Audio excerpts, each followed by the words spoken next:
జయంతి సందర్భంగా ఇవాళ మహిళా సోదరిమణులకు యావత్ భారతదేశంలో ఉన్నటువంటి అందరికీ కూడా శుభాకాంక్షలు తెలియజేస్తున్నాను.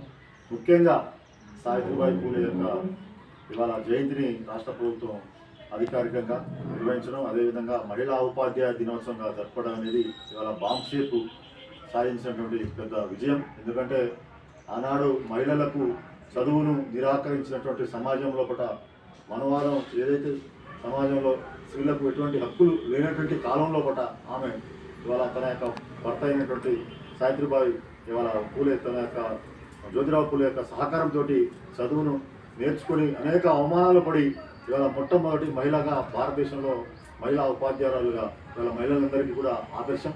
కాబట్టి ఆమె కోవలోపటి ఇవాళ అనేక మంది మహిళలు కూడా ఇవాళ రాజకీయాల్లో కావచ్చు, ఇవాళ అనేకమైనటువంటి అవకాశాల్లో రాణిస్తున్నారు.